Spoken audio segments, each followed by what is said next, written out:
Yesu Kristu inkosi. Ndiyabulisa ngelihle igama lika Yesu Kristu inkosi yethu yaseNazarethe. Igama lika Yesu Kristu malibongwe bazalwane. Ndibulise abazalwana indlalifa zezulu kwindawo ngendawo zonke ezikuzo. Ndibingelele utata, ndibingelele nomama egameni lika Yesu Kristu inkosi yethu yaseNazaretha ephilayo. Siyabonga inkosi yethu ukuthi Yesu Kristu esasithole esasigcinileyo. Sibonga inkosi yethu abazali bethu enkosini abasinakekeleyo abasikhathaleleyo. Abathi sekwindawo esikuzo Nkosi yami baba besithekile uba ngaba into ihamba kanjani na. Siyabonga kakhulu inkosi, idumisa udumo lonke kwinkosi yethu engeyesu Kristu. Siyayibulela inkosi nangabazalwana bonke Nkosi yami. Siyayibulela kakhulu inkosi ngabo. Siyayidumisa inkosi okwangoku na kusekhona indlela yokubana singaxhulumanxa sixhulumane ngefoni. Siyayibonga kakhulu inkosi yethu ukuthi Yesu Kristu. Kodwa ke siyazi into yokubana Nkosi yami kusazongabikho foni, kungabikho bazalwana abazomkhuthaza, kungabikho bazalwana enithetha into enye abazoba kufutshane nam abazobane bekhuthaza. So loo nto leyo ibiza into yokubana umntu makabe nobudlelwane obuhle noJesu Kristu inkosi engumsindisi, abe nobudlelwane obuhle nomoya oyingcwele, ngoba kuwo konke bazalwana kwindawo ngendawo nje esikuzo, kwindawo ngendawo umntu ahamba kuzo, kodwa siyazi uba ubuhlobo omkhulu kuzobe kunguJesu Kristu ozobe usebenza ngomntu ngomoya wakhe oyingcwele. So yiyo ke loo nto leyo Nkosi yami siyidumisa inkosi ngento zonke, nangokubana ikwazi ukubana ityhila izinto ezifihlakeleyo zezulu. Phambi kokubana ke baba usinikeze i-assignment, bekukhona nje amavesi ebebekekile ebendisithi ebendizokwenza iripoti, ndizoqale ndenze wona ngokuna, and then i-assignment noba ndizoyilandelisa ngoba ke siye sahlangana ngentloko nabafowethu sathi ukuyibheka. Abafowethu noba seberipotile ke, kodwa ke kubeke into yobana manje ngiqale ngala mavesi nje ezebekekile ngelihle igama likaJesu Kristu. Khona izwi elipha kuMateyu chapter 7 u-21, isihloko sithi ukuva nokwenza ilizwi. Asingabo bonke abathi kum, Nkosi, Nkosi, abaya kungena ebukumkanini bamazulu, ngokwenzayo ukuthanda kukaBawo osemazulwini, ngokwenzayo ukuthanda kukaBawo osemazulwini, oyokungena ezulwini. So ke ngoku na kwabeka into yokubana mandike ndibheke uba kokuphi ukuthanda kukaBaba osemazulwini afuna sikwenze ukuze singene ebukumkanini bakhe. Kwakhona izwi ke elipha kuJohn 6:29 ifundeka kanje, waphendula uYesu wathi kubo, umsebenzi uThixo afuna niwenze ngulo wokuba nizinikele nikholwe kulowo uThixo amthumileyo. Nizinikele nikholwe kulowo uThixo amthumileyo. Okay, kukuzinikela nokukholwa kulowo uThixo anguYesu Kristu amthumileyo. uThixo ewasenzela uthando wamthuma unyana wakhe, so sikholwe kuye and then sizinikele. Itsho kanjalo le version ndiyifundayo apha, sizinikele kulowo uThixo amthumileyo. So ukuzinikela ke bazalwana na, ukuzinikela ndingathi xa uzinikele kulowo wathunywe nguThixo, uzinikela ngendlela yokokubana ayisekho enye into ezokukhomfyuza, uzobheka kuyo le into uzinikele kuyo. Into okhombisayo into yokubana uzinikele njena futhi uyakholwa kuyo. So iba njalo ke bazalwana, into ezinintsi eke yabeka ukuba ingozi iyenzeka cause kuyabeka into yokubana ngoba bendingekadeli bendicinga uba ndiyakholwa, ndicinga uba ndizinikele, kanti akukabikho nto ndiyikholwayo. Ngoba ngani? ndicinga uba ilizwi likaNkulunkulu kahle kahle bendingalazi uba liyaphila. Bendingazi uba liyaphila bazalwana, ngoba indlela ebendisenza ngayo bendicinga uba mna ndingalithatha as bendicinga uba mhlawumbi yinto nje ebalisa ibali elingekhoyo. Ndingazi izwi likaNkulunkulu liyaphila. Izwi likaNkulunkulu xa ngaba ukholwa kumnikazi walo, uyazinikela ngokukholwa lilo, ukhontrolwa lilo, osakhontrolwa yenye into.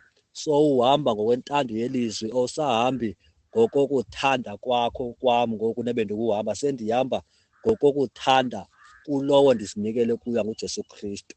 So ndafumaniseka into yobana silimele, umntu ulimele ngokucinga uba uyazi abe engekazi. uYesu Kristu uyinkosi bazalwana. U-22 apha uthi baninzi abaya kuthi kum ngalowo mini, Nkosi, Nkosi, sasingathe na egameni lakho saprofeta, sathi egameni lakho sakhupha iidimoni, sathi egameni lakho senza imisebenzi yamandla emininzi. So ndaphinde ndabona apha ngokuna kwabeka into yokubana ukucinga uba umntu ze ukucinga uba ngaba into kaNkulunkulu, ingathi uNkulunkulu uthetha ngeendlela ezininzi. uNkulunkulu namhlanje angenza ngenye indlela, ngomso angenza futhi ngenye indlela. Into kaNkulunkulu ayiqhelwa, oyihambi ngesiqhelo uthi hayi mna ndiqhele ukwenza kanje kube sekusenzeka kanje. Ayihambi kanjalo ke into kaNkulunkulu, into endiyifumanisileyo. Into ke elimasileyo ebange i-chaos uba makubekho izinto ezingaka ngoku kubekho ndingathi kubekho mhlawumbi ngamabandla amangaka namhlanje, kungenxa yokokubana siye sacinga into yokubana siyamazi uNkulunkulu and siyazazi neendlela, siyayazi indlela enza ngayo, kanti senza ngendlela yokuba besicinga uba siyazi sibe singazi. So ke ngokuna yiyo le nto ibange izinto ezingaka, i-chaos ezingaka. Enye into futhi ndiye futhi ngobe ndisasonta bekubakho iprogram. So siyazi uba every Sunday sihamba ngeprogram, kuqala into ethile nento ethile nento ethile. So eyo ke into yokucinga uba uyazi sihamba kanje yililimasi leyo, cause ngokucinga uba umntu uyazi uba kuhanjwa kanje kanti umoya oyingcwele sefuna ukusebenza ngenye indlela. So iindlela zikaNkulunkulu aziqhelwa, futhi iindlela zikaNkulunkulu awuhambi ngesiqhelo. Iindlela zikaNkulunkulu zizindlela ezininzi. So kubiza into yokubana uthobele ilizwi likaNkulunkulu khona ukuze uzova ukuthetha kwakhe umoya oyingcwele uba ufuna ndenze eyiphi into na namhlanje, ufuna namhlanje ndihambe ngeyiphi na indlela. So izinto ezininzi ke ezisibethileyo yilena yokubana umoya oyingcwele uyathetha abantwana bakhe kakhulu, uyathetha umoya oyingcwele abantwana bakaNkulunkulu. Kodwa into ebethayo futhi sibethwa ngobana hayi mna ndizicingela uba ndazi kakhulu kunomntu mhlawumbi umoya oyingcwele othetha ngaye. So nomntu uzokoyika ke ngoku ukuthetha into ethethwa ngumoya oyingcwele, ngoba wazi into yokubana lapha siqhuba ngale ndlela siqhuba ngayo, iprogram ikhona. So kwayinto njena eyabekeka bazalwana elimazayo,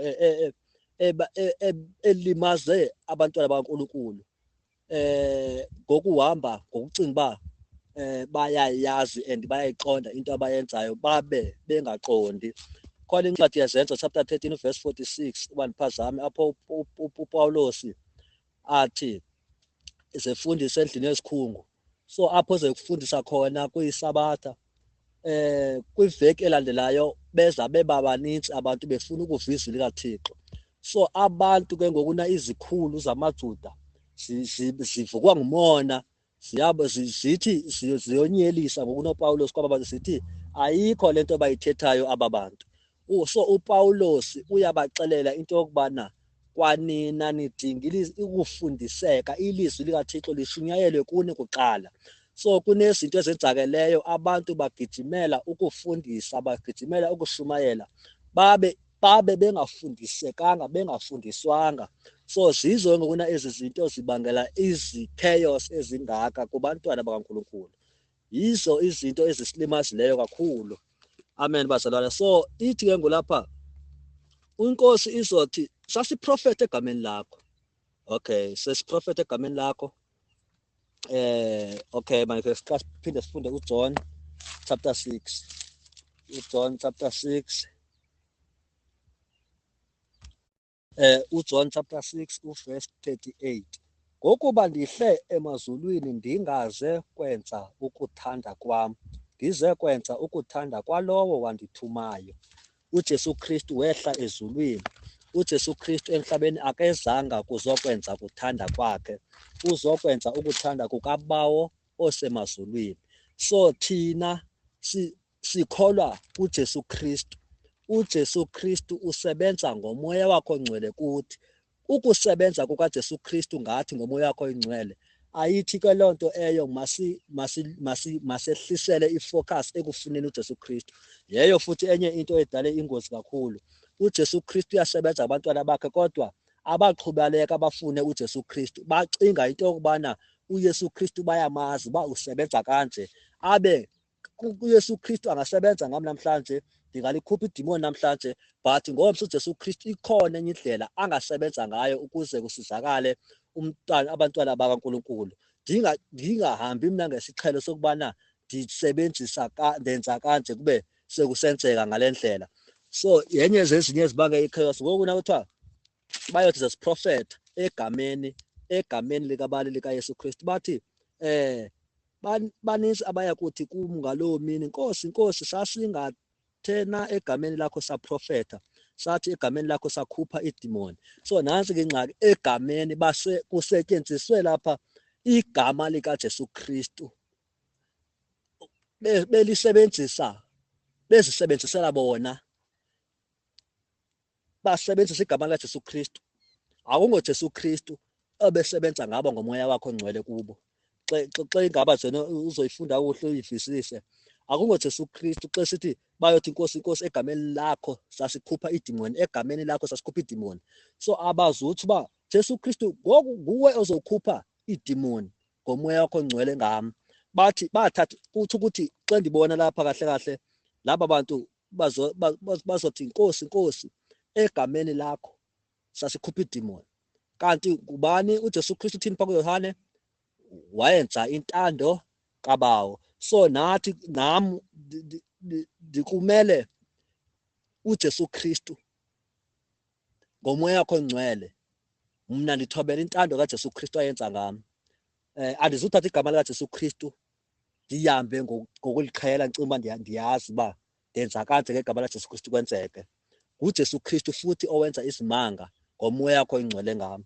So lapha siyeva bazalwane kuthathwa igama likaJesu Kristu, sasiprofeta egameni lakho, sikhupha idimoni egameni lakho, sisenza imisebenzi yamandla emininzi ngegama likaJesu Kristu.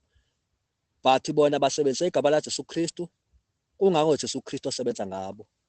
Senza nguJesu Kristu owenza intando, nguJesu Kristu osebenza ngomoya wakho ongcwele ngathi. So xa esebenza ngathi uYesu Kristu akuyonto yokubana sesifikelele izulu sizolingena, no. Xa ngaba uKristu esenza intando yakhe, esenza isibonakaliso ngami, ayithethi ukuthi loo nto leyo igama la uthilo bafundi bakhe phofu uba vuyelani ba amagama enu ebhaliwe encwadini zobomi. So xa ngaba uJesu Kristu esebenza ngami, mandingahambi ngaloo nto, mandiqhubeke mna ndifuna uJesu Kristu, mandiqhubeke futhi ndimamela inkosi yami kuJesu Kristu ngomoya oyingcwele. So zizinto ke ezo eziye zabekeka baba uba ngaba sasilimele kangaka thina siye salandela salandela abantu esicinga uba abadinga ukufundiseka, salandela abantu abasebenzisa igama likaJesu Kristu kungangoJesu Kristu osebenza ngabo ngomoya wakho ongcwele. Bacinga ngokuthi uba bayazi kanti abakazi, bacinga uba bayaqonda kanti abaqondi. Abantu abasadinga ukufundiseka. Siyayibulela inkosi eyembulayo etyhilayo usuku nosuku ngezwi layo, siyayidumisa kakhulu. Siyayibonga ke inkosi, ngoba nkosi yami sonke apha emhlabeni singabantwana bakaNkulunkulu. uNkulunkulu uyathetha ngabantwana bakhe kakhulu futhi, ngoba inyaniso kona abantwana bakaNkulunkulu bayayazi kodwa beyazi njena abafuni uba ngabe istatus sabo sehle ngoba kaloku ngabantu abaphezulu. So ifundisa ndithatha iyandifundisa loo nto leyo kakhulu mna baba, iyandifundisa into yokubana noba ngaba yintoni esendiyenza, noba ngaba yintoni endiyiprofethayo, yintoni endiyisebenzayo, kodwa mandimele ukuqaphela mna ndingathathi igama laJesu Kristu ndilisebenzise. Mawube nguJesu Kristu owenza izimanga ngomoya wakho oyingcwele ngam, kodwa ezo zimanga ezo futhi mandingacingi uba sendiklini mna ndizokungena ezulwini ngazo. Lusizi oluzokwenzeka apha ngemihla yokugqibela, lusizi kakhulu kwaye ke futhi zizinto ezine ebesicinga uba sihamba ngokuqhela sithi siyazi uba wenza kanje uNkulunkulu, kanti no, usuku nosuku namhlanje uNkulunkulu angasebenza ngale ndlela, ngosokusa usebenza ngenye indlela. Mna endikufunayo mandiloko ndifuna intando yakhe usuku nosuku, intando yakhe. Nkosi, namhlanje yini ekufuneka ndiyenzile, yintoni Nkosi, uzosebenza kanjani, ndimamele njena ndingenzi into ndithi phezulu bekwenzeke kanje nanamhlanje kuzokwenzeka kanje, no. So ndiyabulela kakhulu uNkulunkulu ke futhi ngoba ndifundile kakhulu ekhaya labafundi, ndifundile ngoba bekungahanjwanga isiqhelo ucinga uba besilala thina sisithi no ngomso kuzokwenzeka into ethile, kodwa xa kufika ungomso uNkulunkulu asikhombe uba masihambe ngenye indlela. So siyabonga kakhulu uNkulunkulu ngoba besimamela umoya. So ya kukufunda kakhulu bekube kenze loo mazwi baba, andazi noba Nkosi yami andithathathanga na yindlela evakalayo, ndiyatsho apha ngaphakathi kum Nkosi yami ndithi akwabaze ndiwachaze ngeyamini, zinintsi izinto ezizibekile, zinintsi izinto ezisebhuleka ngala mazwi, but ndathi ndizolinda imini yema-reporting. So andakwazi futhi nowachaza kweyamini yeripoti, ndiwachaze namhlanje, kodwa ndiyeva Nkosi yami apha emoyeni wam uba akuyiyo le ndlela sendizochaza ngayo ngeyamini zebekeke ngayo, zebaleke, zebeka ngazo. Zinintsi kakhulu izinto ezamvulekayo ngeli lizwi ngegama likaJesu. Ndandule ndibaxelele ndithi andizanga ndinazi, mkani kum nina nenza okuchasene nomthetho, mkani kum nina nenza okuchasene nomthetho. Yenye into endiyifundileyo uba le ndlela yokholwa lena ayiyi ngokubana ndithi ndimdala, kudala ndasindiswa, ndithi ndimdala. Yazi ndifundile uba usuku nosuku Nkosi yam ndincede ndazi, usuku nosuku Nkosi mandingacingi uba ndiyazi, usuku nosuku mandingathi kudala Nkosi ndiyihamba le ndlela ndisindisiwe, mandiloko nje Nkosi ndifuna intando yakho. Ngoba ngokuna enye yezinto uba ngaba xa ubheka intombi zelishumi khona ezinhlanu ezalinda kodwa xa sefika ngoku nomyeni azina-oli. Xa zithi ziyofuna i-oli zibuya zivalelekile ke ngoku nasakwazi ungena. So kuyenzeka kuba ngaba izulu kungaphenduka umntu namhlanje angene, wena kudala uyihamba le ndlela uvaleleke ngaphandle ezulwini ungabi sakwazi ukungena. Yingozi ke enkulu. Ndabona uba okay, ndafunda futhi uba le ndlela mandingacingi uba kudala ndisindisiwe ndihamba ngokuyiqhela, because xa ujonga lapha futhi xa ibekeka nje uba ngaba ndingathi ngabantu abazocinga uba kudala basindiswa, bacinga uba yazi izulu lizongena ngabantu abazoguquka namhlanje bangene ezulwini. Abanye ababezixelela into yokokubana no, ndiyazazi iindlela zikaNkulunkulu, ndiyazi uNkulunkulu usebenza kanje, kudala ndasindiswa ne-experience kule ndlela, kanti no, uNkulunkulu uneendlela zakhe. uNkulunkulu akahambi ngokubana kudala. uNkulunkulu futhi akabheki isiqalo sakho singasihle kakhulu futhi ke ngokuna sibe sihle ngendlela emangalisayo, kodwa isiphelo sibe sibi. So asisabalo isiqalo buqale kanjani, uNkulunkulu akasebenzi kanjalo. So bekungaloo mazwi ke baba besabekekile ngelihle igama likaJesu Kristu. Sayibonga kakhulu inkosi, sayibonga inkosi kakhulu. Sisaphila lapha eNewcastle, inkosi siphethe kakuhle Nkosi yami, nabafowethu endihleli nabo ndiyayibonga inkosi ngoba ngokubambisana nangokubona inkosi iyakhulisa usuku nosuku, ikhulisa uthando kubantwana bayo. Sayidumisa kakhulu inkosi yethu kuJesu Kristu. I-report ye-assignment noba zobuye ndiyethule ke nayo baba ngegama likaJesu Kristu ngokuvuma kwenkosi. Amen.